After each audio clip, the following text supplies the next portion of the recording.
Hello friends, tricky mechanical में स्वागत है आपका। आज के वीडियो में हम लोग देखने वाले हैं रोबोटिक्स का पार्ट 7। फ्रेंड्स, इस वीडियो में हम लोग कवर करेंगे ज्योमेट्रिकल ट्रांसफॉर्मेशन इन रोबोटिक्स। और ये जो वीडियो रहेगा और इसके बाद आने वाला जो वीडियो यानी कि जो लेक्चर 7 जो आज हम लोग कवर करेंगे और इसके बाद जो हमारा लेक्चर 8 आएगा, ये दोनों ही वीडियो इंपॉर्टेंट है GATE as well as engineering services point of view. ठीक है, तो चलिए फ्रेंड्स स्टार्ट करते हैं आज का वीडियो। तो चलिए फ्रेंड्स बात करते हैं ट्रांसफॉर्मेशन की। तो देखिए, ये सारी चीज़ें हम लोग कवर कर रहे हैं रोबोटिक्स के अंदर। तो रोबोटिक्स का ट्रांसफॉर्मेशन से क्या रिलेशन है? तो हमको पता है कि जो भी हमारी रोबोटिक आर्म होती है या जो भी हमारे मैनिपुलेटर होते हैं वो एक स्पेसिफिक पर्पस के लिए बनाए जाते हैं। ठीक है, तो उस स्पेसिफिक पर्पस को परफॉर्म करने के लिए जो भी हमारी रोबोटिक आर्म होगी या मैनिपुलेटर होगा वो अपनी पोजीशन चेंज कर रहा होता है। लेट्स से फ्रेंड, हमारे पास जो रोबोटिक आर्म है वो पिक एंड प्लेस वाला ऑपरेशन परफॉर्म कर रही है। तो उसने क्या किया, उसने सबसे पहले एक ऑब्जेक्ट को पिक किया है पॉइंट पी से जिसके कोऑर्डिनेट हैं एक्स कॉमा वाई, और उसको जाकर के प्लेस किया है पॉइंट P1 पे जिसके कोऑर्डिनेट हैं x1 कॉमा y1। ठीक है, तो ये जो भी आपका ट्रांसफॉर्मेशन हुआ पॉइंट P से पॉइंट P1 पे, इसके बारे में हम लोग स्टडी करते हैं with the help of transformation. तो देखिए फ्रेंड्स, ये जो हमारी ट्रांसफॉर्मेशन प्रोसेस है इसको हम लोग दो केसेस में डिवाइड कर सकते हैं। पहला केस हो गया सिंपल ज्योमेट्रिकल ट्रांसफॉर्मेशन का केस, जिसके अंदर हम लोग जो हमारा फ्रेम है, जो हमारा एक्स वाई वाला फ्रेम है, इसको फिक्स मान रहे होते हैं। ठीक है, और जो हमारा पॉइंट है जिसको हमने point P X comma Y से रिप्रेजेंट किया है, इसको हम वेरी करा रहे होते हैं। यानी कि जो हमारा पॉइंट है वो वेरी कर सकता है लेकिन जो हमारा फ्रेम है वो फिक्स रहेगा। ठीक है, सिमिलरली फ्रेंड्स केस 2 की बात की जाए तो यहाँ पे आता है हमारा कोऑर्डिनेट ट्रांसफॉर्मेशन। देखिए, जो हमारा केस 1 था उसके अंदर हमने फ्रेम को फिक्स माना था, यानी कि जो हमारा एक्स वाई फ्रेम था उसको हमने फिक्स माना था। लेकिन इस पर्टिकुलर केस के अंदर हम लोग फ्रेम को वेरी कराएंगे। आप देख सकते हो इस डायग्राम के अंदर आपको दो फ्रेम दिख रहे होंगे, पहला है एक्स वाई फ्रेम और दूसरा फ्रेम है यूवी फ्रेम। ठीक है, और यहाँ पे दूसरा क्या एजम्पशन है, दूसरा एजम्पशन ये है कि जो हमारा पॉइंट है उसको हम फिक्स मान के चलते हैं। जो हमारा पॉइंट P है जिसके कोऑर्डिनेट x, y हैं वो फिक्स है, लेकिन क्योंकि आपने फ्रेम को वेरी करा दिया है तो उस फ्रेम के रिस्पेक्ट में जब आप देखोगे तो उस पॉइंट की, जो पॉइंट P x, y है, उसकी लोकेशन दूसरे फ्रेम के रिस्पेक्ट में अलग हो जाएगी। ठीक है, आप देख सकते हो यूवी फ्रेम के अंदर जो पॉइंट P है वो काफ़ी क्लोज है, लेकिन जो एक्स वाई फ्रेम के अंदर पॉइंट P है उसकी location in comparison with UV frame थोड़ी सी दूर है। ठीक है, तो देखिए फ्रेंड्स, जो हमारा केस 1 है इसको लेक्चर 7 यानी कि जो हमारा आज का वीडियो है उसके अंदर हम लोग इस पर्टिकुलर टॉपिक को फिनिश करने वाले हैं। Simple geometrical transformation engineering services GATE दोनों पॉइंट ऑफ व्यू से बहुत ज़्यादा इंपॉर्टेंट है और काफ़ी ज़्यादा क्वेश्चन इस पर्टिकुलर एरिया से आए हुए हैं। ठीक है, तो आज पैरेलली हम लोग इन क्वेश्चन को सॉल्व करते हुए चलेंगे। सिमिलरली बात की जाए केस 2 की, यानी कि जो हमारा कोऑर्डिनेट ट्रांसफॉर्मेशन है, तो यहाँ पे भी हम लोग तीन चीज़ों को कवर करेंगे। कोऑर्डिनेट ट्रांसफॉर्मेशन के साथ साथ हम लोग होमोजीनियस ट्रांसफॉर्मेशन मैट्रिक्स के बारे में जानेंगे, साथ ही साथ जो हमारा कंपोजिट ट्रांसफॉर्मेशन होता है इसको भी हम लोग कवर करेंगे। यहाँ से भी आपके दो क्वेश्चन आए हुए हैं गेट में और बचे हुए जो क्वेश्चन हैं वो इंजीनियरिंग सर्विसेज में आए हुए हैं। ठीक है, तो ये जो हमारा पार्ट 2 है या बोल सकते हो जो हमारा केस 2 है, इसको हम लोग रोबोटिक्स के लेक्चर 8 के अंदर फिनिश करेंगे, यानी कि जो हमारा नेक्स्ट वीडियो होगा उसके अंदर हम इस पर्टिकुलर पार्ट को फिनिश करेंगे। तो चलिए फ्रेंड्स स्टार्ट करते हैं सिंपल ज्योमेट्रिकल ट्रांसफॉर्मेशन से। तो बेसिकली ज्योमेट्रिकल ट्रांसफॉर्मेशन हम लोग 5 डिफरेंट वे में कर सकते हैं। पहला है आपका ट्रांसलेशन, दूसरा है आपका रोटेशन, तीसरा है स्केलिंग, चौथा है शियर, पांचवा है रिफ्लेक्शन। तो चलिए फ्रेंड्स स्टार्ट करते हैं ट्रांसलेशन से। तो जैसा कि नाम से ही आपको समझ में आ रहा होगा, ट्रांसलेशन के अंदर हम लोग पर्टिकुलर पॉइंट को ट्रांसलेट करते हैं। यहाँ पे आप लोग देख पा रहे होंगे आपके पास पॉइंट P है जिसके कोऑर्डिनेट है x, y, और इस पॉइंट P को हम लोग ट्रांसलेट करके ले जा रहे हैं पॉइंट Q पे जिसके कोऑर्डिनेट हैं x1, y1। तो अगर मैं आपसे पूछूं कि पॉइंट P से ट्रांसलेशन वाले मोड से आप कैसे पॉइंट Q तक पहुंच सकते हो, तो फ्रेंड्स ये आप बहुत आसानी से बता सकते हो कि पॉइंट Q तक जाने के लिए आपको x डायरेक्शन में कुछ ट्रांसलेशन करना पड़ेगा और y डायरेक्शन में कुछ ट्रांसलेशन करना पड़ेगा। लेट्स से x डायरेक्शन में ट्रांसलेशन का अमाउंट है tx, सिमिलरली y डायरेक्शन में ट्रांसलेशन का अमाउंट है ty।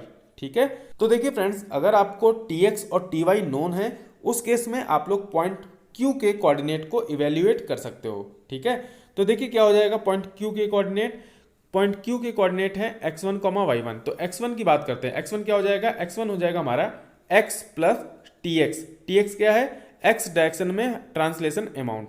सिमिलरली y1 की बात की जाए तो y1 क्या हो जाएगा, y1 हो जाएगा हमारा y प्लस ty, और ty है हमारा y डायरेक्शन में ट्रांसलेशन अमाउंट। तो फ्रेंड्स आई थिंक आपको ये ट्रांसलेशन वाला जो ट्रांसफॉर्मेशन है वो समझ में आ गया होगा। तो देखिए फ्रेंड्स, ये जो हमने अभी ट्रांसफॉर्मेशन के बारे में पढ़ा, x1 equal to X plus T X, y1 equal to Y plus T Y. Similarly let say अगर टी जेड है आपका जेड डायरेक्शन में ट्रांसलेशन अमाउंट, तो z1 क्या हो जाएगा, z1 हो जाएगा हमारा z प्लस टी जेड। तो देखिए ये जो हमने ट्रांसफॉर्मेशन को कवर किया है, इसको हम लोग मैट्रिक्स फॉर्म में भी डिनोट कर सकते हैं, जो कि आप लोग लेफ्ट हैंड साइड में नीचे में देख पा रहे होंगे। ठीक है, तो आप देख सकते हो x1 y1 जो कि हमारा ट्रांसलेटेड पॉइंट है, और इसी x1 y1 को हमें कैलकुलेट करना है। और फ्रेंड्स x1 y1 के नीचे जो आपको 1 दिख रहा है, इस 1 का यूज हम लोग इसलिए करते हैं सो दैट हम लोग मैट्रिक्स को होमोजीनियस बना सकें। ठीक है, अब आप लोग आ जाओ राइट हैंड साइड में। तो राइट हैंड साइड में आपको एक 3x3 का मैट्रिक्स दिख रहा है, जिसको मैंने लिखा है ट्रांसफॉर्मेशन मैट्रिक्स।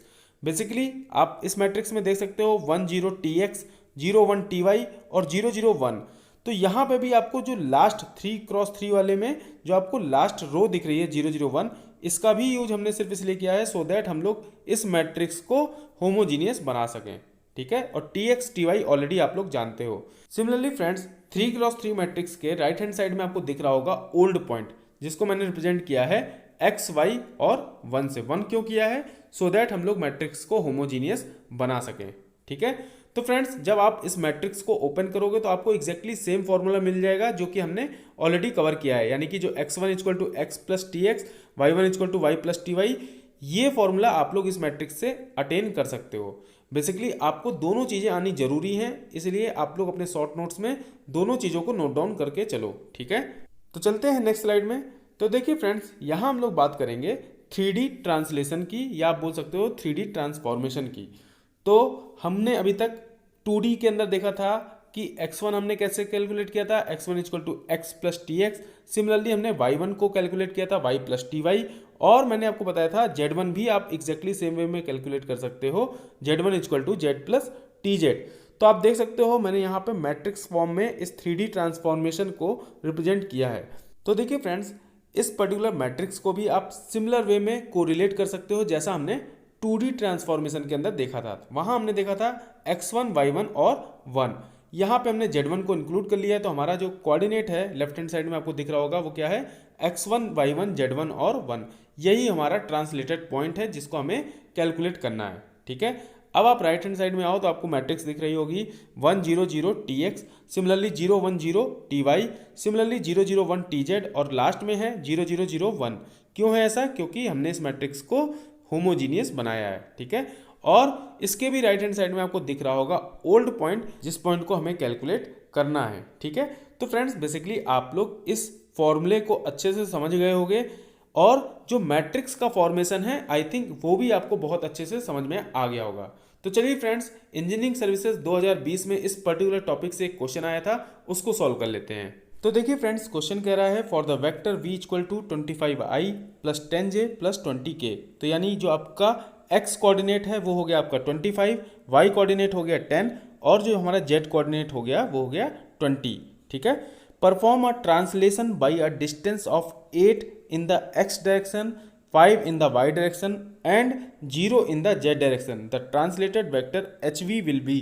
तो आप बता सकते हो फ्रेंड्स कि जो हमारा ट्रांसलेटेड अमाउंट होगा वो क्या हो जाएगा, वो हो जाएगा x1 equal to X plus T X. तो देखिए क्वेश्चन में आपको x की वैल्यू गिवन है 25, और x डायरेक्शन में जो ट्रांसलेटेड अमाउंट है उसकी भी वैल्यू गिवन है, वो है कितना, 8।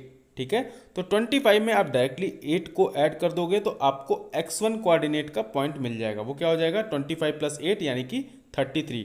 सिमिलरली फ्रेंड्स आप y1 भी कैलकुलेट कर सकते हो, वो हो जाएगा y plus T Y. Y की वैल्यू आपको गिवन है 10, और translated amount in y direction आपको गिवन है वो है आपका 5। ठीक है, तो 10 में आप 5 ऐड करो आपको मिल जाएगा 15। सिमिलरली z डायरेक्शन के लिए भी आपको z की वैल्यू दी है 20, और ट्रांसलेटेड अमाउंट इन z डायरेक्शन वो गिवन है 0। तो 20 में 0 ऐड करोगे तो आपको एग्जैक्टली 20 मिल जाएगा। तो इस क्वेश्चन का सही आंसर हो जाएगा बी पार्ट। ठीक है, तो फ्रेंड्स अब हम लोग चलते हैं नेक्स्ट स्लाइड में, और यहाँ हम लोग बात करेंगे रोटेशन की। तो फ्रेंड्स आप लोग देख पा रहे होगे, आपको एक पॉइंट P दिख रहा है जिसके कोऑर्डिनेट हैं x, y, और इस पर्टिकुलर पॉइंट को अगर हम ओरिजिन के रिस्पेक्ट में देख रहे हैं, यानी जो हमारा ओरिजिन O है उसके रिस्पेक्ट में देख रहे हैं, तो ये पॉइंट x एक्सिस के साथ एंटी क्लॉक डायरेक्शन में बना रहा है फाई एंगल। ठीक है, तो फ्रेंड्स जैसा कि हम लोग ने ट्रांसलेशन के अंदर देखा था कि वहां पे भी हम लोग पॉइंट P जो था हमारा x, y, उसको ट्रांसलेट करके एक दूसरे पॉइंट पे ले जा रहे थे जिसका कोऑर्डिनेट था x1, y1, जिसको हमने P1 से डिनोट किया था। सेम वे में यहाँ पे भी हम लोग ट्रांसलेशन की जगह परफॉर्म कर रहे हैं रोटेशन ऑपरेशन को। तो रोटेशन ऑपरेशन में जो हमारा पॉइंट है P, जिसके कोऑर्डिनेट है x, y, इसको हम रोटेट कर रहे हैं एंटी क्लॉकवाइज डायरेक्शन में थीटा एंगल, जिसके बाद हमको एक नया पॉइंट मिल रहा है P1 जिसके कोऑर्डिनेट है x1, y1। ठीक है, और फ्रेंड्स क्योंकि आप सेम लिंक बोल सकते हो या बोल सकते हो सेम रोबोटिक आर्म जो था हमारा OP, इसी को रोटेट कर रहे हो थीटा एंगल, तो जो हमारा OP1 पॉइंट होगा उसकी लेंथ सेम रहेगी, यानी जो हमारा OP है और जो हमारा OP1 बन रहा है दोनों की लेंथ सेम रहने वाली है। ठीक है, और friends OP equal to OP1 क्यों हो रहा है? क्योंकि जो हमारी रोबोटिक आर्म है वो तो सेम रहेगी, बस अपना पोजीशन चेंज कर रही होती है। ठीक है, तो OP जो लेंथ है उस टाइम पे हमारा पॉइंट x, y मिल रहा है। अब हमने इसको ट्रांसफॉर्म किया और हमको एक नया पॉइंट मिला P1 जिसके कोऑर्डिनेट थे x1, y1, लेकिन जो हमारा रोबोटिक आर्म है वो तो सेम रहने वाली है। तो चाहे आप उसको थीटा एंगल रोटेट कर लो या फिर उसको फाई एंगल रोटेट कर लो या फिर आप कोई भी एंगल उसको रोटेट कर लोगे तो उसकी लेंथ हमेशा सेम रहेगी, यानी जो हमारा OP है वो सेम रहेगा OP1 के। ठीक है, आई थिंक आपको क्लियर हो गया होगा। अब देखिए यहाँ रोटेशन ऑपरेशन जब हम परफॉर्म कर रहे होते हैं तो कुछ एजम्पशन लेके चल रहे होते हैं। तो देखिए फर्स्ट एजम्पशन ये है कि जो भी हम लोग यहाँ पे रोटेशन ले रहे होंगे तो वो दो टाइप का हो सकता है, आइदर क्लॉकवाइज और एंटी क्लॉकवाइज। तो जो भी हम लोग फॉर्मूला डिराइव कर रहे हैं वो एंटी क्लॉकवाइज एंगल को पॉजिटिव लेके कर रहे हैं। ठीक है, अगर मान लीजिए क्वेश्चन में बोला जाए कि हम जो रोटेशन ऑपरेशन परफॉर्म कर रहे हैं वो क्लॉकवाइज डायरेक्शन में कर रहे हैं, तो क्योंकि जो हम लोग फॉर्मूला डिराइव करने वाले हैं वो एंटी क्लॉकवाइज को पॉजिटिव लेके कर रहे हैं, तो इसीलिए जो हमारा थीटा होगा, यहाँ पे बेसिकली हम थीटा एंगल से रोटेट कर रहे हैं, तो फ्रेंड्स उस थीटा को हम लोग रिप्लेस कर देंगे माइनस थीटा से। अगर आपसे क्वेश्चन में बोला जा रहा है कि जो भी आप रोटेशन परफॉर्म कर रहे हो वो क्लॉकवाइज डायरेक्शन में है। ठीक है, तो देखिए फ्रेंड्स इस पर्टिकुलर स्लाइड में जो लेफ्ट हैंड साइड में डायग्राम बना है उसमें जो OP है वो क्या है, वो एक रोबोटिक आर्म है और पॉइंट P क्या है, एंड इफेक्टर की पोजीशन है। ठीक है, अब इसी पॉइंट P को हमने रोटेट कराया है एंटी क्लॉकवाइज डायरेक्शन में थीटा एंगल। ठीक है, तो हमको मिल रहा है पॉइंट P1 जिसके कोऑर्डिनेट है x1, y1। सिमिलरली फ्रेंड्स जो हमारा पॉइंट P है उसका स्लोप एंटी क्लॉकवाइज डायरेक्शन में गिवन है हमको, वो है हमारा फाई। तो फ्रेंड्स यहाँ पे भी पॉइंट P रोटेशन ट्रांसफॉर्मेशन के बाद एक नए पॉइंट पे जा रहा है जिसके कोऑर्डिनेट है x1, y1। तो अब हम लोग इसी x1 और y1 को कैलकुलेट करने वाले हैं। ठीक है, तो फ्रेंड्स x1 और y1 को कैलकुलेट करने से पहले हम लोग x और y की वैल्यू कैलकुलेट करने वाले हैं। ठीक है, तो आप देख सकते हो OP की लेंथ हमें ऑलरेडी गिवन है, वो है r, और इस OP का इंक्लिनेशन एंटी क्लॉकवाइज डायरेक्शन में x एक्सिस के साथ इस OP का इंक्लिनेशन है phi angle anti clockwise direction में। ठीक है, तो अब आप मुझे बताओ x और y की वैल्यू क्या होगी। ठीक है, तो आप बहुत आसानी से बता सकते हो, x की वैल्यू हो जाएगी r cos फाई और y की वैल्यू हो जाएगी r sin फाई। ठीक है, तो पॉइंट P के जो कोऑर्डिनेट है वो हमने कैलकुलेट कर लिया है r के रिस्पेक्ट में। अब हमने इस OP को एंटी क्लॉकवाइज डायरेक्शन में थीटा एंगल रोटेट किया है, तो हमको एक नए पॉइंट मिल रहे हैं x1, y1। और मैंने ऑलरेडी आपको लास्ट स्लाइड में बताया था कि जो हमारा OP है उसकी लेंथ एग्जैक्टली सेम रहेगी OP1 के। ठीक है, तो अब हम लोग कैलकुलेट करेंगे x1 की वैल्यू। x1 क्या हो जाएगा, आप लोग राइट हैंड साइड में टॉप पे देखो, x1 की वैल्यू हो जाएगी r cos theta plus phi. ठीक है, अब cos a प्लस बी का हम लोग फॉर्मूला जानते हैं, वो क्या होता है, cos a cos b minus sin a sin b। तो इसी को हमने एक्सपेंड कर दिया है, और जैसे ही हम एक्सपेंड करेंगे तो हमको मिल जाएगा r cos phi cos theta minus r sin phi sin theta. ठीक है, तो जो हमारा r cos फाई है इसको हमने ऑलरेडी कैलकुलेट किया है, वो हो जाएगा x। सिमिलरली जो हमारा r sin फाई है इसकी वैल्यू भी हमने ऑलरेडी कैलकुलेट की है, वो हो जाएगा y। तो हम देखेंगे x1 की वैल्यू हमें मिल गई x cos theta minus y sin theta. Similarly हम लोग जो y1 है उसको भी कैलकुलेट कर सकते हैं, वो हो जाएगा y1 equal to Y sine theta plus phi. अब साइन ए प्लस बी का एक्सपेंशन खोल दो, वो क्या होता है, वो होता है sine A cos B plus cos A sine B. तो इसको जब हम एक्सपेंड करेंगे तो हमको फॉर्मूला मिल जाएगा y1 equal to Y cos theta plus X sine theta. ठीक है, अब इस पर्टिकुलर x1 और y1 के जो हमने वैल्यू कैलकुलेट की है थीटा के टर्म्स में, इसको हम लोग मैट्रिक्स के फॉर्म में लिख सकते हैं, जो कि आप लोग लेफ्ट हैंड साइड में देख पा रहे होंगे। तो वो क्या है, वो है आपका x1 y1 और नीचे में 1 क्यों किया है, क्योंकि आप इस मैट्रिक्स को होमोजीनियस बनाना चाह रहे हो। ठीक है, और उसके राइट हैंड साइड में आप देखो, आपको एक ट्रांसफॉर्मेशन मैट्रिक्स दिख रही है, cos theta minus sine theta 0, sign theta cos theta 0, 0 0 1। और फिर से ये जो 0 0 1 है वो क्यों किया है, क्योंकि आप इसको होमोजीनियस मैट्रिक्स बना रहे हो। ठीक है, और फ्रेंड्स एक और इम्पॉर्टेंट चीज़ मैंने आपको बताया था कि यहाँ पे जो भी हमने थीटा एंगल लिए हैं वो एंटी क्लॉकवाइज डायरेक्शन में पॉजिटिव लिए हैं। लेट से अगर आपको क्वेश्चन में थीटा एंगल क्लॉकवाइज रोटेट करने के लिए कहा जाएगा, तो ये जो मैट्रिक्स है वो कैसी हो जाएगी, वो हो जाएगी कॉस माइनस थीटा, फिर माइनस साइन, फिर ब्रैकेट में माइनस थीटा। ठीक है, तो थीटा को आपने माइनस थीटा से रिप्लेस कर देना है अगर आपको क्वेश्चन में कहा जाए कि जो आपका एंगल है रोटेशन का वो क्लॉकवाइज डायरेक्शन में है। ठीक है, तो फ्रेंड्स एक और इम्पॉर्टेंट पॉइंट कि यहाँ पे जो हमने रोटेशन को देखा है वो एक्स वाई प्लेन के अंदर देखा है। ठीक है, तो अगर मैं आपसे पूछूं कि ये जो रोटेशन एक्स वाई प्लेन में आप देख रहे हो वो किस एक्सिस के अबाउट देख रहे हो, तो आप बहुत आसानी से बता सकते हो कि आपने जो रोटेशन एक्स वाई प्लेन के अंदर देखा है वो जेड एक्सिस के अबाउट देखा है।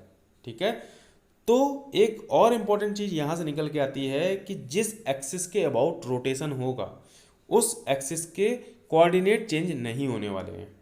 ठीक है, आप यहाँ पे देख रहे हो कि एक्स और वाई एक्सिस के कोऑर्डिनेट चेंज हो रहे हैं, क्या जेड एक्सिस के कोऑर्डिनेट चेंज हो रहे होंगे, नहीं हो रहे हैं। ठीक है, तो इसका मतलब क्या है, किस एक्सिस के अबाउट रोटेशन हो रहा है, इसका मतलब है कि यहाँ पे एक्स वाई एक्सिस के कोऑर्डिनेट चेंज हो रहे हैं, जेड के कोऑर्डिनेट चेंज नहीं हो रहे हैं, मतलब है कि जेड एक्सिस के अबाउट यहाँ पे रोटेशन परफॉर्म हो रहा है। ठीक है, तो फ्रेंड्स मैंने जैसा कि आपको पॉइंट बताया कि जिस एक्सिस के अबाउट रोटेशन होगा उस पर्टिकुलर एक्सिस के कोऑर्डिनेट चेंज नहीं होंगे।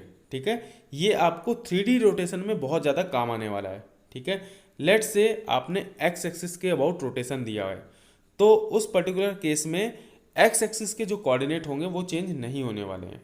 ठीक है, सिमिलरली अगर आप वाई एक्सिस के अबाउट रोटेट कर रहे हो तो जो वाई के कोऑर्डिनेट होंगे आपके वो चेंज नहीं होंगे।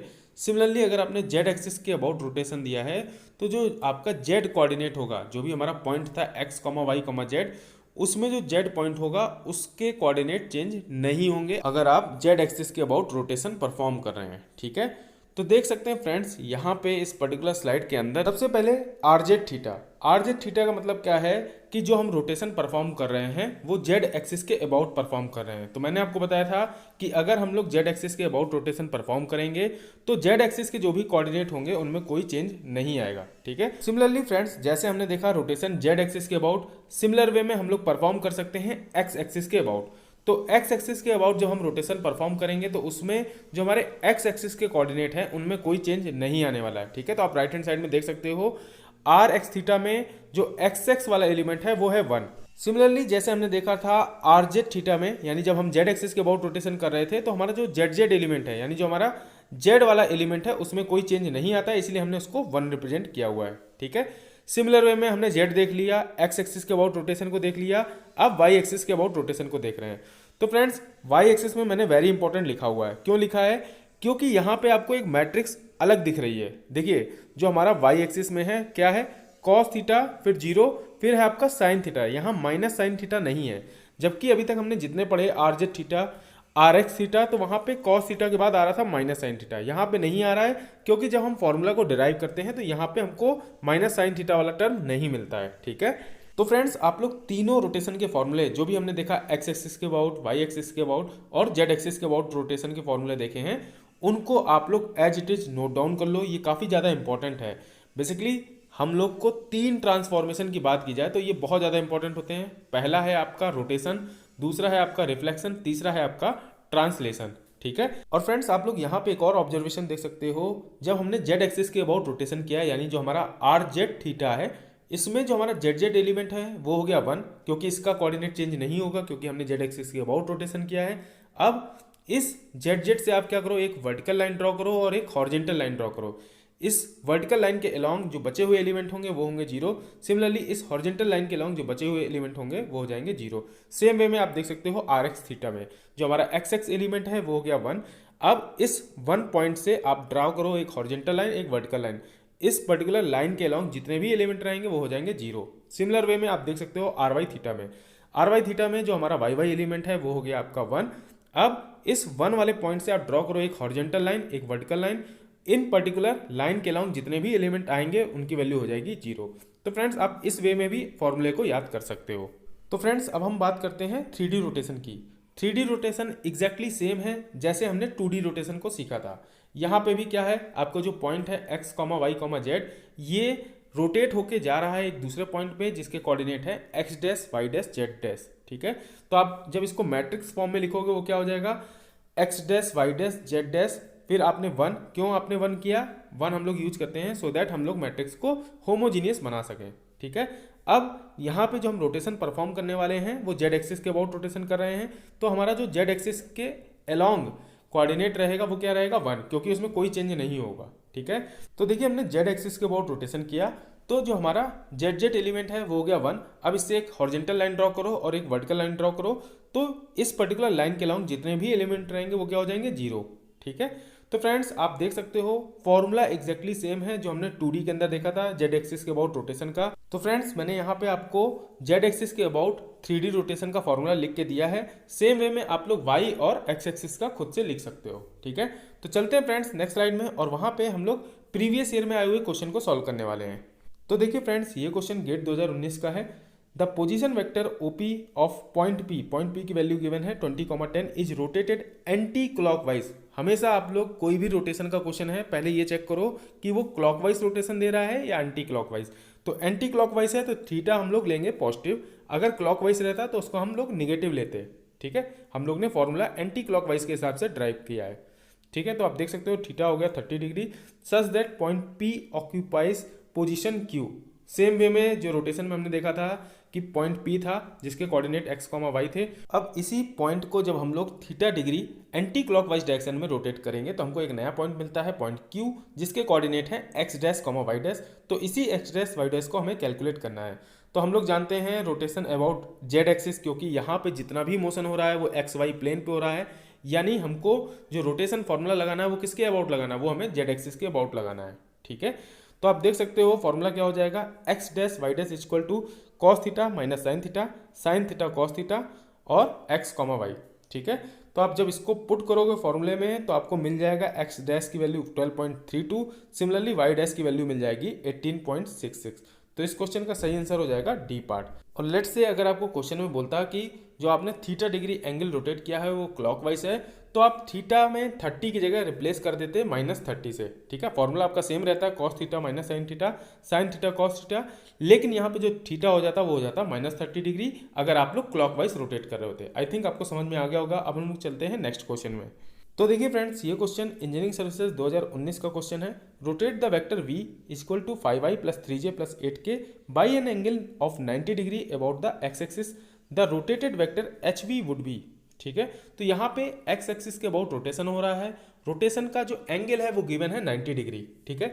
अगर आपको क्वेश्चन में मेंशन नहीं है क्लॉकवाइज है कि एंटी क्लॉकवाइज, तो आपको एंटी क्लॉकवाइज लेके चलना है, ठीक है।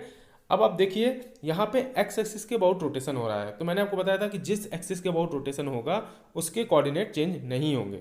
तो यहाँ पे जो पॉइंट है वो है x की वैल्यू 5 है, y की वैल्यू 3 है और z की वैल्यू 8 है। क्योंकि x एक्सिस के अबाउट रोटेशन हो रहा है तो हमारा x चेंज नहीं होगा, यानी जो हमारा x रहने वाला है आफ्टर रोटेशन वो सेम रहेगा, यानी कि 5। तो आप देख सकते हो सिर्फ डी पार्ट ऐसा है जहाँ पे x एलिमेंट 5 गिवन है, ठीक है। तो इस क्वेश्चन का सही आंसर हो जाएगा डी पार्ट। और आप लोग इसको फॉर्मूले के थ्रू भी सॉल्व कर सकते हो। जेड एक्सिस के अबाउट जो हमारा रोटेशन का फॉर्मूला हो जाएगा ये मैंने यहाँ पे मेंशन किया हुआ है, x dash y dash z dash 1, और फिर ये हमारी जो मैट्रिक्स हो गई x एक्सिस के अबाउट। सिमिलरली जो राइट हैंड साइड में आपको दिख रहा होगा 5 3 8 1, ये है आपका ओल्ड पॉइंट जिसको हम लोग को रोटेट करवाना है, ठीक है। तो जब आप सॉल्व करके देखोगे तो यहाँ पे आंसर निकल के आ जाएगा 5 - 8 3 1, यानी कि डी पार्ट इस क्वेश्चन का सही आंसर हो जाएगा। और फ्रेंड्स ये पर्टिकुलर टाइप के क्वेश्चन जो रहते हैं इसको आपको फ्रैक्शन ऑफ सेकंड के अंदर फिनिश करना है, क्योंकि ये क्वेश्चन आपके दूसरे जो टफ क्वेश्चन आएंगे, जो थोड़े लेंदी क्वेश्चन होंगे, उनके लिए टाइम सेव करके देते हैं। ठीक है, तो आप लोग को जो अप्रोच है वो हमेशा बेसिक अप्रोच रखनी है कि जिस एक्सिस के अबाउट रोटेशन हो रहा है उस एक्सिस के कोऑर्डिनेट कभी भी चेंज नहीं होते हैं, ये आप खुद भी फील कर सकते हो। ठीक है, तो फ्रेंड्स चलते हैं नेक्स्ट स्लाइड में। तो देखिए फ्रेंड्स, ये क्वेश्चन भी गेट 2014 का है, सेट 2 में आया था। A robot arm P Q with and coordinates P की वैल्यू गिवन है 0,0, क्यू की वैल्यू गिवन है 2,5। यानी जो हमारा रोबोटिक आर्म है वो ओरिजिन से कनेक्टेड है। ठीक है, अब इसको क्या कर रहे हैं हम लोग, काउंटर क्लॉकवाइज रोटेट कर रहे हैं अबाउट पी, यानी जो हमारा ओरिजिन है उसके अबाउट हम लोग रोटेट कर रहे हैं 90 डिग्री। अब इस पर्टिकुलर ट्रांसफॉर्मेशन के बाद जो नया कोऑर्डिनेट आ रहा है पॉइंट क्यू का, उसकी वैल्यू हमें कैलकुलेट करने के लिए बोला गया है। तो फ्रेंड्स सबसे पहले आपको देखना है कि जो हमने रोटेशन दिया है वो क्लॉकवाइज है कि एंटी क्लॉकवाइज। एंटी क्लॉकवाइज होगा तो वो पॉजिटिव होगा, क्लॉकवाइज होगा तो वो निगेटिव हो जाएगा। तो यहाँ पे थीटा की वैल्यू हो जाएगी प्लस 90 डिग्री। ठीक है, तो आप सिंपल फॉर्मूला पुटिंग करना है, X dash Y dash point जो हमें निकालने हैं वो होगा हमारे लेफ्ट हैंड साइड में, equal to cos 90 minus sine 90 sine 90 cos 90, फिर राइट हैंड साइड में हो गया एक्स वाई की वैल्यू गिवन है वो है हमारा 2 और 5।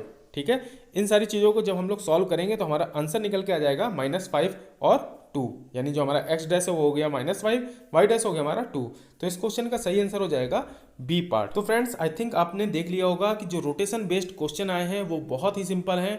आपको सिंपल जो फॉर्मूले हैं वो याद रखना है, और साथ ही साथ आपको याद रखना है कि जो रोटेशन हो रहा है वो क्लॉकवाइज हो रहा है या एंटी क्लॉकवाइज हो रहा है। ठीक है, तो आई थिंक आपको सारी चीज़ें क्लियर हैं। अब हम लोग चलते हैं नेक्स्ट स्लाइड में। तो फ्रेंड्स अब हम लोग बात करने वाले हैं स्केलिंग की। स्केलिंग ज्योमेट्रिकल ट्रांसफॉर्मेशन के अंदर हम लोग चीज़ों को स्केल आउट कर सकते हैं। आप लोग देख सकते हो लेफ्ट हैंड साइड में जो फिगर है उसमें आपको एक रेक्टेंगल दिख रहा होगा जिसकी विड्थ है W और जिसकी हाइट है H। ठीक है, अब हमने क्या किया, इसको स्केल आउट कर दिया, इसकी जो डायमेंशंस है उसको इंक्रीज कर दिया बाय सर्टेन अमाउंट। तो हमको एक नया जो वैल्यू मिल रहा है वो हो गया W न्यू और H न्यू। जो हमारी विड्थ हो गई वो हो गई W न्यू और जो हमारी हाइट हो गई वो H न्यू हो गया। ठीक है, तो अगर मैं आपसे पूछूं कि कितना स्केल आउट आपने किया तो आप बहुत आसानी से कैलकुलेट कर सकते हो विड्थ के लिए और हाइट के लिए सेपरेटली। तो अगर विड्थ की बात की जाए तो एक्स एक्सिस में हम लोग स्केलिंग कर रहे हैं तो हमें विड्थ के जो कोऑर्डिनेट है वो चेंज होते हुए मिल रहे हैं। तो वो क्या होगा, W न्यू इक्वल टू हो जाएगा SX इंटू W ओल्ड। ठीक है, SX हो गया एक्स एक्सिस में स्केलिंग अमाउंट।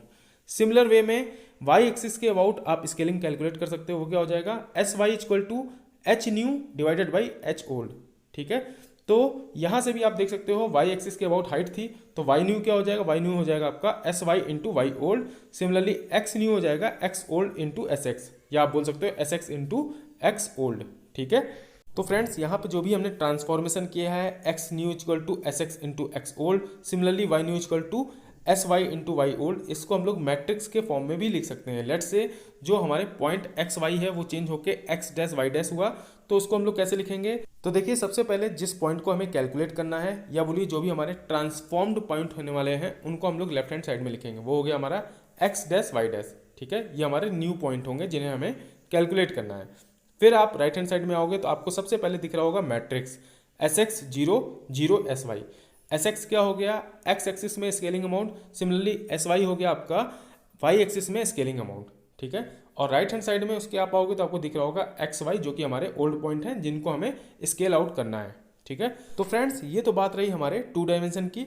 अब बात की जाए 3 डायमेंशन की, तो 3 डायमेंशन में अगर स्केलिंग अमाउंट Z डायरेक्शन में हमारा गिवन है SZ, तो जो हमारा चेंज आएगा वो सिर्फ इतना चेंज आएगा कि यहाँ पे हम लोग Z डैश को इंक्लूड कर लेंगे, जैसा कि आप लोग देख सकते हो इस पर्टिकुलर फॉर्मूले के अंदर X dash Y dash Z dash. ठीक है, Z डैश को हमने इंक्लूड कर लिया है, और आप नीचे में जो 1 देख रहे हो इसको हम लोग सिर्फ इसलिए इंक्लूड करते हैं सो दैट हम लोग मैट्रिक्स को होमोजीनियस बना सकें। ठीक है, अगर फॉर्मूले में आपको इस चीज़ को इंक्लूड नहीं भी करना है तो भी आपका क्वेश्चन सॉल्व हो जाएगा। लेकिन क्या होता है, कई बार आपको जो क्वेश्चन में ऑप्शन गिवन होता है इस पर्टिकुलर 1 को इंक्लूड करके गिवन रहता है, जैसा कि हमने रोटेशन वाला जो क्वेश्चन था पिछला क्वेश्चन उसके अंदर भी देखा था। ठीक है, सिमिलर वे में जो हमने 2D में फॉर्मूला देखा है X डैश Y डैश, इसमें भी आप 1 को इंक्लूड कर सकते हो। तो फॉर्मूला क्या हो जाएगा, वो हो जाएगा X डैश Y डैश 1, फिर राइट हैंड साइड में आओगे वो हो जाएगा SX 0 0, फिर 0 SY 0, फिर इसके नीचे हो जाएगा coordinate 0 0 1। Similarly right hand side में हो जाएगा X Y और 1। और फ्रेंड्स एक और इंपॉर्टेंट पॉइंट, अगर आप लोग 1 को इंक्लूड नहीं करना चाहते हो तब भी आपका क्वेश्चन सॉल्व हो जाएगा। ठीक है। फॉर एग्जांपल 3D में क्या हो जाएगा फॉर्मूला हो जाएगा लेफ्ट हैंड साइड में X dash Y dash Z dash, one आप एक्सक्लूड कर रहे हो, ठीक है, उसको हटा दो। फिर राइट हैंड साइड में आओगे तो आपको मैट्रिक्स में जो मिलेगा वो होगा S X 0 0 0 S Y 0 0 0 S Z, ठीक है। सिमिलरली राइट हैंड साइड में हो जाएगा आपका एक्स वाई और जेड, ठीक है। तो आई थिंक आपको फॉर्मूले में कोई डाउट नहीं होगा। तो फ्रेंड्स एक और इम्पॉर्टेंट पॉइंट, अगर हम लोग स्केलिंग जो कर रहे हैं एक्स एक्सिस वाई एक्सिस और जेड एक्सिस में, अगर तीनों एक्सिस के अलोंग आपका स्केलिंग सेम है, अगर हम 2D की बात करें तो एस एक्स और एस वाई अगर आपका इक्वल है तो हम बोलेंगे कि जो हमारा स्केलिंग है वो यूनिफॉर्म है। अगर इनकी वैल्यू सेम नहीं है तो हम बोलेंगे नॉन यूनिफॉर्म स्केलिंग है, ठीक है। तो फ्रेंड्स आई थिंक आपको स्केलिंग बहुत अच्छे से समझ में आ गया होगा। अब हम लोग इस पे बेस्ड क्वेश्चन सॉल्व कर लेते हैं। तो यहाँ पे आपको गेट 2015 का क्वेश्चन दिख रहा होगा और इसमें लेफ्ट हैंड साइड में आपको 4 मैट्रिक्स गिवन है PQRS, ठीक है, और इसको हमें मैच कराना है। तो देखिए मैच कराने के लिए जो राइट हैंड साइड में सबसे पहला ऑप्शन गिवन है वो है स्ट्रेच इन वाई एक्सिस। तो यहाँ पे क्या होगा, स्ट्रेचिंग क्या है आपका स्केलिंग टाइप का ऑपरेशन हो गया, ठीक है, और वाई एक्सिस में स्केलिंग हो रही है। तो आप देख सकते हो चारों ऑप्शन में जो PQRS है इसमें कहाँ पे आपको वाई एक्सिस में स्केलिंग होती हुई दिख रही है। तो आप बता सकते हो R ऑप्शन में ऐसी चीज़ आपको दिख रही है। सिमिलरली आप दूसरा देख सकते हो पॉइंट, वो है uniform stretch in X and Y axis. तो यूनिफॉर्म स्ट्रेचिंग का मतलब क्या है कि जो हमारा स्केलिंग है एक्स और वाई एक्सिस में वो सेम अमाउंट की हो। तो आप देख सकते हो सिर्फ एक ऐसा ही ऑप्शन है एस ऑप्शन में ही आपको यूनिफॉर्म एक्स और वाई का अमाउंट दिख रहा होगा, ठीक है। तो यहाँ से आप बहुत आसानी से बता सकते हो जो हमारा R है उसका मैचिंग हो जाएगा 1 के साथ, S का मैचिंग हो जाएगा 2 के साथ। तो ऐसा सिर्फ एक ऑप्शन है, ऑप्शन सी। तो इस क्वेश्चन का सही आंसर हो जाएगा सी पार्ट। तो फ्रेंड्स आप लोग देख सकते हो कि आपको अगर थोड़ी सी भी नॉलेज है तो उस बेसिस पे आप क्वेश्चन को हिट कर सकते हो, ठीक है। अब बात करते हैं सीयर ट्रांसफॉर्मेशन की। तो देखिए फ्रेंड्स हम लोग ने सीयर के बारे में ऑलरेडी पढ़ रखा है। हम लोग ने स्ट्रेंथ ऑफ मटेरियल में देखा था कि जब हम लोग सीयर फोर्स अप्लाई करते थे उसके कारण क्या हो रहा था कि जो बॉडी का शेप होता है उसमें कुछ चेंजेस आ जाते हैं। सेम वे में यहाँ पे भी हम लोग करने वाले हैं। हमारे पास जो कोऑर्डिनेट है एक्स कॉमा वाई, उस पर हम क्या कर रहे हैं, कुछ सीयर अमाउंट लगा रहे हैं, या बोलिए सीयर लगा रहे हैं। सीयर अप्लाई करने के बाद जो कोऑर्डिनेट एक्स कॉमा वाई है वो ट्रांसफॉर्म होकर हमको एक नया coordinate X dash comma Y dash में मिल रहे हैं, ठीक है। तो लेट से अगर एक्स एक्सिस के अलोंग जो सीयर अमाउंट है वो एस एच एक्स है, सिमिलरली एस एच वाई है आपका सीयर इन वाई डायरेक्शन। लेट से फ्रेंड हमने एक्स डायरेक्शन के अलोंग सीयर को अप्लाई किया तो उसके कारण क्या होगा, जो हमारा एक्स का कोऑर्डिनेट है वो चेंज हो जाएगा। उसकी वैल्यू क्या हो जाएगी, एक्स डैश इक्वल टू हो जाएगा X plus S H X into Y, ठीक है। लेकिन जो हमारा y का कोऑर्डिनेट है उसमें कोई चेंजेस नहीं आएंगे क्योंकि उसके अलोंग हमने कोई भी सीयर ऑपरेशन परफॉर्म नहीं किया है। सेम वे में इसको जब हम मैट्रिक्स के फॉर्म में लिखेंगे तो कैसे दिखेगा, तो वो हो जाएगा हमारा एक्स डैश वाई डैश 1, क्योंकि हमने 1 इसलिए इंक्लूड किया है, हम लोग मैट्रिक्स को होमोजीनियस बना रहे हैं, ठीक है। और एक्स डैश वाई डैश क्या है, ट्रांसफॉर्म्ड पॉइंट है, ठीक है। अब मैट्रिक्स में देखो राइट हैंड साइड में 1 एस एच एक्स 0 0 1 0 0 0 1, ठीक है। लास्ट वाला में भी जो 0 0 1 दिख रहा है वो हमने मैट्रिक्स को होमोजीनियस बनाने के लिए यूज किया है, ठीक है। सिमिलरली राइट हैंड साइड में आपको दिख रहा होगा एक्स वाई 1। ऐसे ही हम लोग वाई एक्सिस के अबाउट भी सीयर को लिख सकते हैं। आप देख सकते हो मैंने उसका फॉर्मूला लिख दिया है, एक्स डैश वाई डैश 1, फिर है आपका 1 0 0 S H Y 1 0 0 0 1 X Y और 1। फ्रेंड्स एक और इंपॉर्टेंट पॉइंट, यहाँ पे जो हम लोग फॉर्मूला देख रहे हैं मैट्रिक्स का 1 0 0 एस एच वाई 1 0 0 0 1, इसको हम लोग बोलते हैं ट्रांसफॉर्मेशन मैट्रिक्स, ठीक है।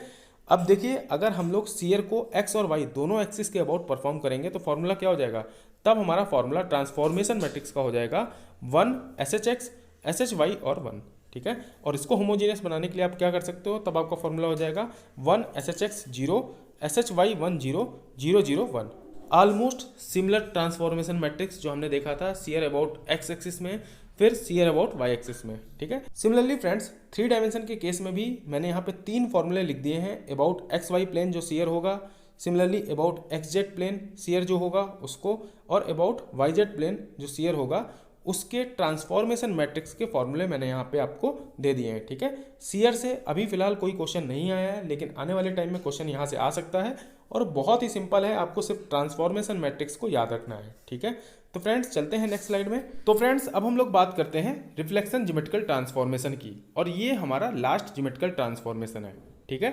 तो देखिए रिफ्लेक्शन क्या होता है, रिफ्लेक्शन मिरर इमेज होता है किसी ओरिजिनल ऑब्जेक्ट का, ठीक है। और रिफ्लेक्शन भी हम लोग डिफरेंट पॉइंट या आप बोल सकते हो डिफरेंट एक्सिस के अबाउट ले सकते हैं, ठीक है। और फ्रेंड्स एक और इंपॉर्टेंट पॉइंट कि जो हमारा रिफ्लेक्शन होता है किसी पर्टिकुलर पॉइंट या किसी पर्टिकुलर एक्सिस के अबाउट, हम लोग उसको रोटेशन से भी कैलकुलेट कर सकते हैं।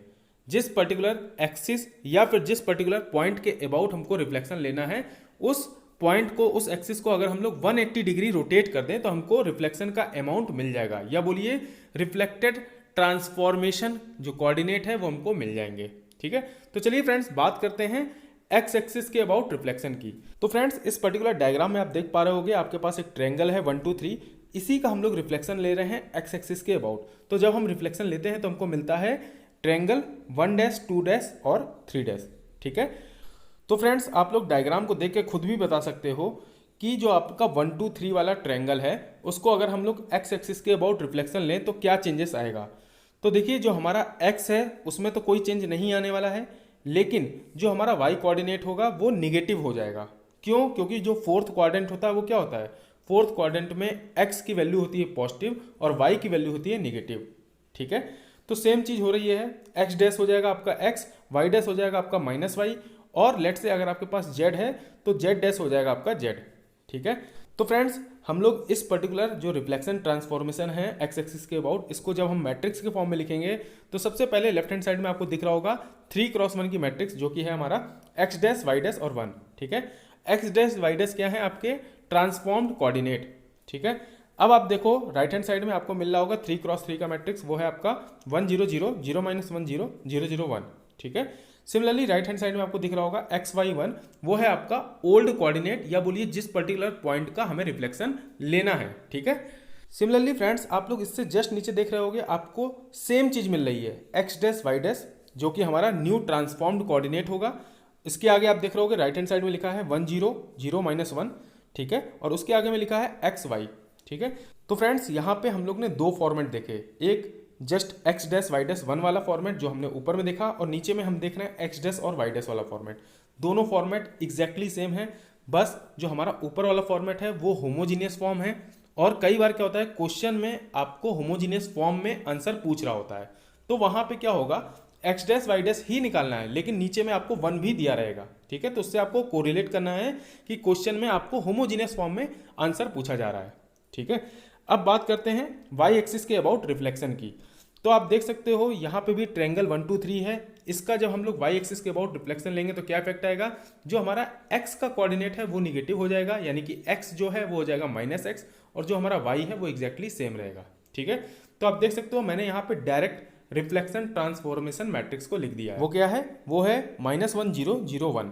ठीक है, और इस पर्टिकुलर रिफ्लेक्शन ट्रांसफॉर्मेशन मैट्रिक्स जो कि हमारा वाई एक्सिस के अबाउट है, इसको अगर हम होमोजीनियस फॉर्म में बनाएंगे तो वो कैसी होगी, वो होगी -1 0 0 0 1 0 0 0 1। ठीक है, तो फ्रेंड्स आई थिंक आपको समझ में आ गया होगा। अब हम लोग बात करते हैं अगर रिफ्लेक्शन ओरिजिन के अबाउट लिया जाए। ठीक है, तो फ्रेंड्स अगर हम लोग रिफ्लेक्शन ओरिजिन के अबाउट लेंगे तो जो हमारा ओरिजिन है वो एक पॉइंट मिरर की तरह एक्ट करेगा। ठीक है, आप डायग्राम में देख पा रहे होगे यहाँ पे आपको एक ट्रायंगल दिख रहा है 1 2 3। अब इसका रिफ्लेक्शन जब हमने ओरिजिन के अबाउट लिया तो हमको एक नया ट्रायंगल मिलता है 1 डैश 2 डैश 3 डैश। ठीक है, तो फ्रेंड्स यहाँ पे आप देख पा रहे होगे जो हमारा 1 2 3 ट्रायंगल है वो है फर्स्ट क्वाड्रेंट में, और जो हमारा 1 डैश 2 डैश और 3 डैश वाला ट्रायंगल है वो है हमारा थर्ड क्वाड्रेंट में। तो फ्रेंड्स मैं अगर आपसे पूछूं कि एक्स वाई की वैल्यू फर्स्ट क्वाड्रेंट में क्या होगी, तो आप बता सकते हो कि फर्स्ट क्वाड्रेंट में सारी चीज़ें पॉजिटिव रहती हैं। ठीक है, यानी कि जो भी हमारा एक्स और वाई होगा वो पॉजिटिव रहेगा। सिमिलरली अगर मैं आपसे पूछूं थर्ड क्वाड्रेंट में एक्स और वाई की वैल्यू क्या होगी, तो आप बता सकते हो कि दोनों की वैल्यू निगेटिव रहेगी, एक्स भी निगेटिव रहेगा और वाई भी निगेटिव रहेगा। ठीक है, तो रिफ्लेक्शन के बाद हमारा जो रिजल्ट आता है वो ये होता है कि जो ट्रांसफॉर्म्ड कोऑर्डिनेट है, यानी जो हमारा एक्स डैश होगा वो हो जाएगा -x, और जो हमारा वाई डैश होगा वो हो जाएगा -y। ठीक है, अब सेम चीज़ को जब हम लोग मैट्रिक्स के फॉर्म में मिलेंगे तो जो हमारा ट्रांसफॉर्म्ड रिफ्लेक्टेड मैट्रिक्स होगा वो होगा -1 0 0 -1। ठीक है, और इसको भी हम लोग जब होमोजीनियस फॉर्म में बनाएंगे तो वो हो जाएगा हमारा -1 0 0 0 -1 0 0 0 1। ठीक है, दोनों चीज़ें सेम है, मैंने आपको ऑलरेडी बताया है। जो हमारा नीचे वाला फॉर्म है वो है होमोजीनियस फॉर्म। ठीक है, आपको ऑप्शन में होमोजीनियस फॉर्म में कई बार क्वेश्चन में पूछा जाता है, तो इसलिए दोनों चीज़ें आपको तैयार रखनी है। ठीक है, तो फ्रेंड्स अब हम लोग बात करते हैं reflection about y = x line, यानी कि जो हमारा y = x लाइन है, इसके अबाउट अगर हम लोग किसी पॉइंट का रिफ्लेक्शन लेंगे, लेट से हमारे पास पॉइंट P है जिसके कोऑर्डिनेट है x, y, तो इस एक्स वाई को जब हम लोग रिफ्लेक्शन लेंगे y = x लाइन के अबाउट, तो ट्रांसफॉर्म्ड कोऑर्डिनेट क्या होगा। ठीक है। तो आप देख सकते हो कि बेसिकली जो हमारा पॉइंट x, y है उसका जब हम मिरर इमेज लेंगे y equal to X line के अबाउट, तो जस्ट रिवर्स हो जाएगा। जो y है वो हमारा x बन जाएगा और जो हमारा x है वो बन जाएगा y। ठीक है, तो मतलब क्या हुआ, मतलब है कि जो हमारा x डैश है उसकी वैल्यू हो जाएगी y के इक्वल और जो हमारा y डैश है उसकी वैल्यू हो जाएगी x के इक्वल। ठीक है, तो आप देख सकते हो नीचे में मैंने इसी चीज़ को रिप्रेजेंट किया है मैट्रिक्स के फॉर्म में, x डैश y डैश, जिसको हमें कैलकुलेट करना है, या आप बोल सकते हैं न्यूली ट्रांसफॉर्म्ड कोऑर्डिनेट। ठीक है, और अगर हम लोग बात करें ट्रांसफॉर्मेशन मैट्रिक्स की, वो क्या हो जाएगी, वो हो जाएगी 0 1 1 0। ठीक है, और जो हमारा ओल्ड पॉइंट था जिसका हमें रिफ्लेक्शन लेना था वो था हमारा x, y। ठीक है, तो इसको भी हमने मैट्रिक्स में लिख दिया है x y। ठीक है, तो आप सिंपली ये चीज़ याद रखो, x आपका बन जाएगा y, y बन जाएगा x। इसी तरीके से याद रखो, आपको याद रहेगा। ठीक है, अब बात करते हैं reflection about y equal to minus X line के। तो फ्रेंड्स यहाँ पे आप देख पा रहे होगे एक पॉइंट है P जिसके कोऑर्डिनेट है x, y, इसी का हम लोग रिफ्लेक्शन ले रहे हैं y equal to minus X line के अबाउट। तो हमको नया जो ट्रांसफॉर्म्ड कोऑर्डिनेट है यानी कि जो हमारा x डैश और y डैश है वो हमें मिल रहा है एग्जैक्टली अपोजिट निगेटिव साइन के साथ, मतलब x डैश हो जा रहा है हमारा माइनस वाई और y डैश हो रहा है हमारा माइनस एक्स। ठीक है, तो इसको सेम को हम लोग जब रिप्रेजेंट करते हैं मैट्रिक्स के फॉर्म में तो हो जाएगा हमारा x dash y dash equal to 0 -1 -1 0। Basically यही हमारे लिए इंपॉर्टेंट है जो ट्रांसफॉर्मेशन मैट्रिक्स होती है, 0 -1 -1 0। बाकी रेस्ट चीज़ें हैं वो तो सेम रहने वाली है, x डैश y डैश और राइट हैंड साइड में x y। ठीक है, तो फ्रेंड्स आप लोग ये मैट्रिक्स को बहुत अच्छे से याद कर लो, एक टेबल बना लो, उसमें सारी चीज़ों को लिख लो। तो फ्रेंड्स इन सारे चीज़ों में जितनी भी हमने ज्योमेट्रिकल ट्रांसफॉर्मेशन देखा उनमें जो सबसे ज़्यादा इंपॉर्टेंट चीज़ होती है वो होती है हमारी ट्रांसफॉर्मेशन मैट्रिक्स। तो आपको सिर्फ ट्रांसफॉर्मेशन मैट्रिक्स याद रखनी है। अगर आपको वो ट्रांसफॉर्मेशन मैट्रिक्स याद है तो आपका क्वेश्चन कभी भी इस टॉपिक से गलत नहीं होगा। और आपको जो भी 5 केसेस हमने देखे, सबसे पहले हमने देखा था ट्रांसलेशन, फिर हमने देखा रोटेशन, रोटेशन के बाद हमने देखा स्केलिंग, उसके बाद हमने देखा शियर और उसके बाद हमने देखा रिफ्लेक्शन। तो रिफ्लेक्शन के अंदर भी हमने डिफरेंट केसेस को स्टडी किया। तो आप लोग क्या करिए कि सारे जितने भी हमने केसेस पढ़े उनमें जो भी ट्रांसफॉर्मेशन मैट्रिक्स को हमने देखा उनको एक जगह नोट डाउन कर लीजिए। ठीक है, और 1-2 बार रिवाइज कर लोगे तो आपके दिमाग में ये सारी चीज़ें बनी रहेंगी। ठीक है, तो चलिए फ्रेंड्स अब हम लोग कुछ क्वेश्चंस को सॉल्व कर लेते हैं जो कि रिफ्लेक्शन पे बेस्ड प्रीवियस ईयर में आए हुए हैं। ठीक है, तो देखिए फ्रेंड्स ये क्वेश्चन गेट 2019 का क्वेश्चन है। The transformation matrix for mirroring a point in X Y plane about the line y equal to X is given by. तो यहाँ पे आपसे डायरेक्टली ट्रांसफॉर्मेशन मैट्रिक्स के बारे में पूछा जा रहा है। और किस टाइप का ट्रांसफॉर्मेशन है ये? ट्रांसफॉर्मेशन है आपका रिफ्लेक्शन। यहाँ पे देखिए साफ साफ लिखा है मिररिंग अ पॉइंट। ठीक है, तो बेसिकली यहाँ पे आप क्या कर रहे हो, रिफ्लेक्शन ले रहे हो about y equal to X line. तो मैंने आपको बताया था कि अगर y equal to X line के अबाउट हम लोग रिफ्लेक्शन लेंगे तो वहाँ पे क्या होगा कि जो हमारा x डैश है वो बन जाएगा y और जो हमारा y डैश है वो बन जाएगा x। ठीक है, तो जो हमारा ट्रांसफॉर्मेशन मैट्रिक्स है वो क्या हो जाएगी, वो होगी 0 1 1 0। ठीक है, तो इसलिए इस क्वेश्चन का सही आंसर हो जाएगा बी पार्ट। तो फ्रेंड्स मैं इसीलिए आप लोग से कह रहा था कि आपको ट्रांसफॉर्मेशन मैट्रिक्स याद होना जरूरी है। अगर आपको ट्रांसफॉर्मेशन मैट्रिक्स याद है तो आप लोग जो भी ज्योमेट्रिकल ट्रांसफॉर्मेशन ऑपरेशन है उसको परफॉर्म कर सकते हो। ठीक है, तो फ्रेंड्स अब चलते हैं नेक्स्ट क्वेश्चन में। तो देखिए फ्रेंड्स ये क्वेश्चन गेट 2013 का क्वेश्चन है। In a cat package mirror image of a 2D point. यहाँ पे आपको क्या कैलकुलेट करना है, मिरर इमेज निकालनी है या आप बोल सकते हो रिफ्लेक्शन निकालना है। एक 2D पॉइंट है जो कि आपका 5,10 है। ठीक है, इसी का हमें रिफ्लेक्शन लेना है और कैसे लेना है, is to be obtained about a line which passes through a origin and makes a line 45 degree counter clockwise with X axis. ठीक है, यानी जो हमारा y equal to X line होगी उसी के अबाउट हमको रिफ्लेक्शन लेना है। किस पॉइंट का, 5,10 का। तो आप बहुत आसानी से बता सकते हो, मैंने आपको बताया था y equal to X line के अबाउट जब हम रिफ्लेक्शन लेते हैं तो जो हमारा x कोऑर्डिनेट है वो ट्रांसफॉर्म होकर हो जाएगा y और जो हमारा y कोऑर्डिनेट है वो ट्रांसफॉर्म होकर हो जाएगा x कोऑर्डिनेट, यानी कि x डैश बन जाएगा y और y डैश बन जाएगा x। तो आप यहाँ से सिंपली बिना कुछ सॉल्व किए बता सकते हो, इस क्वेश्चन का सही आंसर हो जाएगा बी पार्ट। और फ्रेंड्स आप लोग इस क्वेश्चन को सॉल्व भी कर सकते हो, मैंने राइट हैंड साइड में उसका सोल्यूशन दिया हुआ है। x dash y dash equal to 0 1 1 0, यही है हमारा ट्रांसफॉर्मेशन मैट्रिक्स। ठीक है, और इसी के बारे में मैं कह रहा था कि आप लोग को ये मैट्रिक्स याद होना जरूरी है। ठीक है, सिमिलरली फ्रेंड्स जो हमारा ट्रांसफॉर्मेशन मैट्रिक्स है उसके राइट हैंड साइड में है हमारा 2x1 का मैट्रिक्स जो कि है हमारा एक्स वाई। ठीक है, अब हम लोग सारी वैल्यू को पुटअप करेंगे, सॉल्व करेंगे तो हमारा आंसर निकल के आ जाएगा 10 5। ठीक है, तो इस क्वेश्चन का सही आंसर हो जाएगा बी पार्ट 10, 5। फ्रेंड्स अब चलते हैं नेक्स्ट क्वेश्चन में। तो देखिए फ्रेंड्स, ये क्वेश्चन गेट 2016 का क्वेश्चन है। The figure below represent a triangle PQR with initial coordinates of the vertices as P equal to 1,3, Q 4,5 और R के कोऑर्डिनेट गिवन है 5,3.5। The triangle is rotated in the XY plane about the vertex P। यहाँ पे क्या हो रहा है कि जो हमारा ट्रायंगल है PQR, इसको हम लोग XY प्लेन में रोटेट कर रहे हैं। किसके अबाउट? पॉइंट P के अबाउट, ठीक है। और कैसे रोटेट कर रहे हैं? क्लॉकवाइज डायरेक्शन में। इस चीज़ को बहुत अच्छे से देखिए, यहाँ पे क्लॉकवाइज डायरेक्शन में हम लोग रोटेशन दे रहे हैं पॉइंट P के अबाउट, ठीक है। अब देखिए यहाँ पे एंगल आपको दिया है sin theta equal to 0.6, cos theta equal to 0.8। अब जो हमारा पॉइंट Q है, जो हमारा 4,5 है, इसको रोटेशन होने के बाद जो नए कोऑर्डिनेट आएंगे वर्टेक्स Q के, वही पूछ रहा है क्वेश्चन में, ठीक है। पॉइंट P के अबाउट हम लोग यहाँ रोटेशन दे रहे हैं। जो हमारा Q का पॉइंट चेंज होगा रोटेशन के बाद, उसकी वैल्यू पूछी जा रही है। फ्रेंड्स, ये क्वेश्चन अगर आप सॉल्व करोगे तो इसमें आपको काफ़ी टाइम लगेगा, ठीक है। और इसको हम लोग सॉल्व करना सीखेंगे नेक्स्ट वीडियो में। लेकिन फ्रेंड्स, आप लोग इस क्वेश्चन को लॉजिक से भी सॉल्व कर सकते हो। कैसे? देखिए, आपको पता है Q पॉइंट के कोऑर्डिनेट है 4,5 और इसी के आपको कोऑर्डिनेट ट्रांसफॉर्मेशन के बाद निकालने हैं। तो आप देखिए क्वेश्चन में आपको एंगल गिवन है, ठीक है। कॉस थीटा और साइन थीटा की वैल्यू गिवन है। वहाँ से आप थीटा की वैल्यू कैलकुलेट कर सकते हो। वो वैल्यू होगी आपकी 53.13, ठीक है। आप इसको सॉल्व करोगे तो यहाँ पे थीटा की वैल्यू निकल के आएगी 53.13।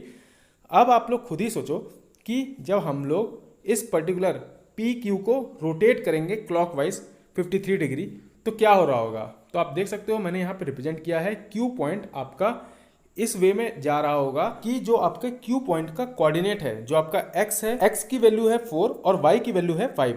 तो देखिए, जो X है वो इंक्रीज हो जाएगा और जो आपका Y है वो डिक्रीज हो जाएगा।